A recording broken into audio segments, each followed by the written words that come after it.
Assembly इजलास के दौरान हंगामे को लेकर इत्तेहाद और बीजेपी लीडरान ने क्या कहा, आइए वो भी सुनते हैं। क्या हो गया आज का दिन पे राज्यपाल भाषण में फार्मर्स को रक्षण किया। आज भी फार्मर्स रक्षण किए तो बोल को राज्यपाल ने भाषण में क्या उल्लेखन किए, हम उसके विरुद्ध में हम धरने में का जाको हम प्रोटेस्ट किया।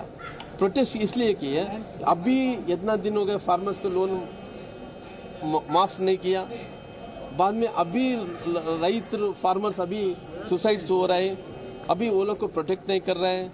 ये सभी रहने टाइम पे राज्यपाल भाषण में जो कुछ भी फॉल्स ये भाषण क्या कर रहे हैं, हम उसको विरोध काम कर रहे हैं। राज्यपाल जाको हम मनवी दे रहे हैं, हम जाको ये सरकार को ये माइनस गवर्नमेंट है, इसलिए श्योर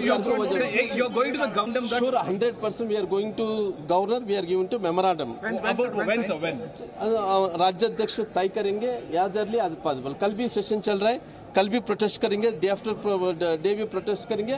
बाद में हम राज्यपाल रजा को हम मनवी करेंगे कि ये सरकार को बहुमत नहीं। Today they are insulting the governor by the governor's address.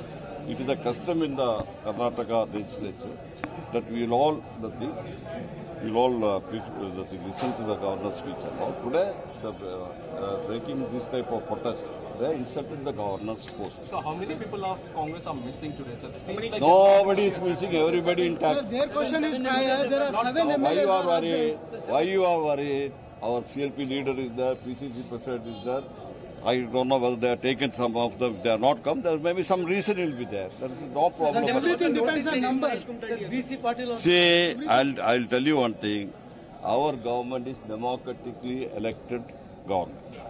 Is the thing. There is a constitution. If at all they got any doubt about the majority, there is a provision. Let them move the no confidence motion. Why they are coming to the press and telling, why they are shouting in the governor's speech there is no majority? Why should they go to the street and telling?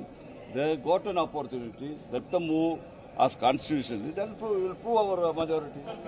शुमाली कर्नाटक का तारीखी शहर bidder की कारीगरी पूरी दुनिया में पसंद की जाती है। तकरीबन 500 साल पुरानी इस कारीगरी में क्या है खास बात और आज क्या है इसके हालात, इसी पर देखिए रिपोर्ट।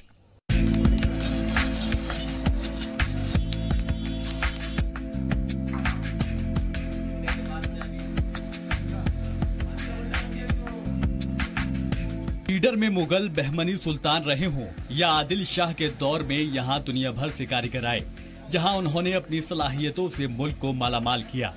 इन्हीं में से एक बीडर का बिडारी का काम, जिसे खंडरों की मिट्टी और दीगर चीजों से बनाया जाता है, जो बाद में लोहे की शक्ल अख्तियार कर लेता है, जिसे उस दौर के बादशाह काफी पसंद किया करते थे। उस दौर के ज्यादातर सामानों पर बीडर की ही कारीगरी देखी जा सकती है।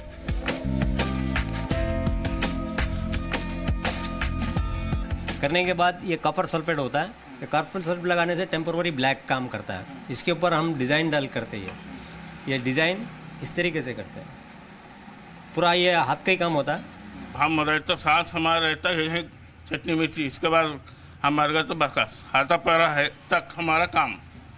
तो नई नस्ल जो है, नई जनरेशन ये कम काम कर रही है? नहीं, अभी तो नहीं है, नहीं कोई भी नहीं है अभी। जो पुराने हैं वही चल रहा समझो, नई सनत तो कोई सीख रहा नहीं काम। जो 500 साल ख़दीम दस्तकारी है, ये अव्वल ताल्लुक़दार अफजल उद्दौला इस सनत को परवान चढ़ाने में बहुत ज़्यादा रोल अदा किए। और बिदरी दस्तकारी क्या है, जितने आबा अजदाद जितने कारीगरों के थे, अपना खून पसीना एक करके इसको इस मुकाम तक लाया। पहले इस चांदी के अलावा पहले सोने का भी काम होता था। इस पर सोने का भी काम होता था। सोना महंगा हो गया, अब चांदी का ही काम हो रहा है।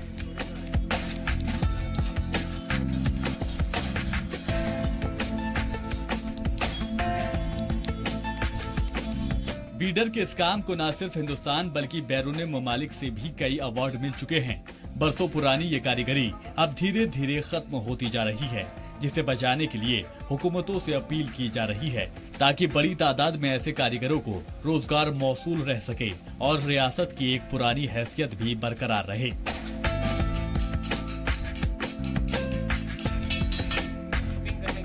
बीदर की बिदरी कारीगरी पूरे दुनिया में एक अनोखी कारीगरी है। इसे बचाने के लिए न सिर्फ आम लोगों की ज़रूरत है बल्कि हुकूमत और मरकज़ी हुकूमत को चाहिए कि इस पर कोई ठोस कदम उठाएं और इन्हें कोई ऐसी स्कीम जारी करें ताकि ये अनोखा वर्क जो है पूरे हिंदुस्तान में नहीं बल्कि पूरी दुनिया में इसका नाम हो। कैमरा पर्सन समीर के साथ शाहिद काजी, जी मीडिया, बीदर।